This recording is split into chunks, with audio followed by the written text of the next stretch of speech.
एक गांव में महेश नाम का एक हलवाई रहता था। उसकी दुकान दूर दूर तक मशहूर थी। आसपास के सभी गांव वाले महेश की दुकान से ही मिठाई लेते थे।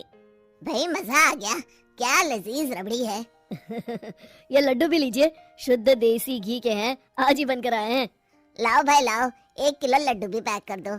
महेश का एक बेटा था रवि। रवि ने पढ़ाई छोड़ दी थी और वो दिन भर घर में ही बैठा रहता था। उठ बेटा रवि, आज मेरे साथ दुकान पर चल। मैं वहाँ क्या करूँगा पापा? अरे दुकानदारी सीख बेटा, आगे चलकर ये सब तुझे ही तो संभालना है। मुझे ये सब कुछ नहीं संभालना, मैं वीडियो गेम खेलूंगा, फिर दोस्तों के साथ बाहर जाऊंगा। हे भगवान, इसे थोड़ी अकल दे दो। ऐसे ही चलता रहा तो आगे न जाने इसका क्या होगा। महेश बड़बड़ाता हुआ दुकान चला जाता है। दुकान पर ओ घसीटाराम, मुझे थोड़े चक्कर आ रहे हैं, जरा पानी तो लाना। जी जी मालिक। सुन, मैं घर जा रहा हूँ, आज दुकान तू संभाल ले। जैसा आप कहे मालिक। महेश बिस्तर पर लेटा है। आपको बहुत तेज बुखार है, 1 हफ्ते बेड रेस्ट करनी होगी और ये दवाइयाँ लेनी होगी।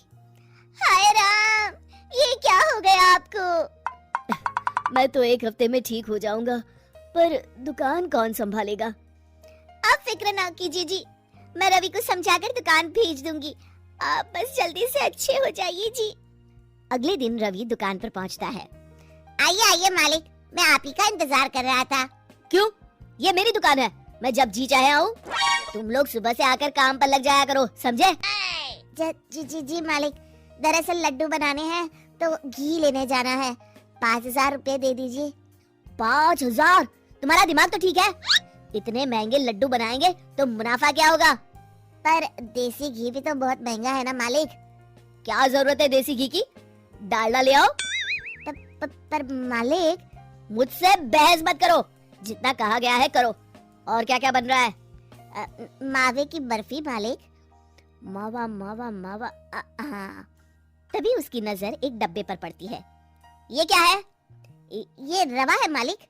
एक काम करो, हर 1 किलो मावा में 200 ग्राम रवा मिला दो। पर बर्फी का स्वाद बिगड़ जाएगा मालिक। जितना कहा है करो, अब जाओ यहाँ से। अगले दिन। क्या बात है रवि बाबू, आपके पापा दिखाई नहीं दे रहे? अब उनकी तबीयत खराब है।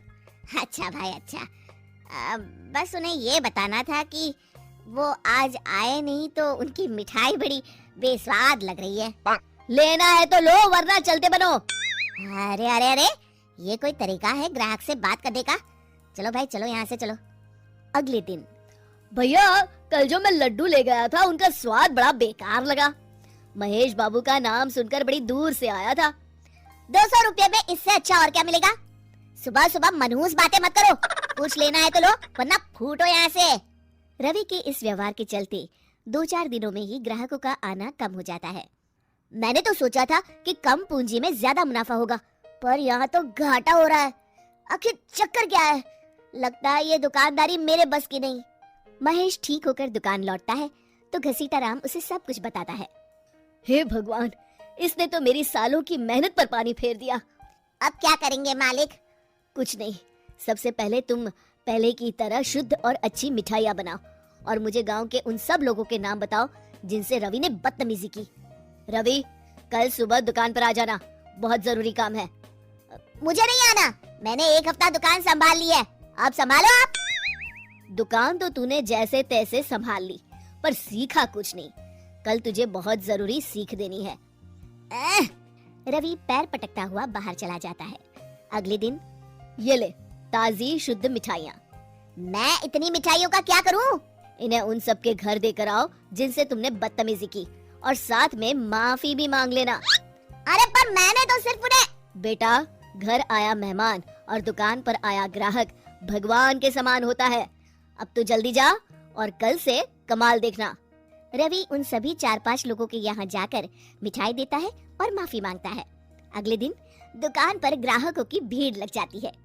मान गए महेश बाबू, आपने तो आते ही घर तक मिठाई भिजवा दी। बस मेरे बेटे की गुस्ताखी को माफ कर देना भाई, उसमें अब तक बचपना है। हाँ हाँ, आपके लड्डू के बदले हर चीज की माफी है। भाई आज तो मेरे पड़ोसी भी आपकी उदारता देख के दंग रह गए। इतनी बड़ी दुकान के मालिक का बेटा घर तक माफी मांगने आया। भाई रिश्ते निभाना तो कहीं आपसे सीखे। बस आप लोगों की दया है। ताजी रसमलाई आई है, लेंगे आप? हाँ भाई हाँ, 200 ग्राम पैक कर दो। शिक्षा, सफलता पाने के लिए ईमानदार और विनम्र होना बहुत जरूरी है।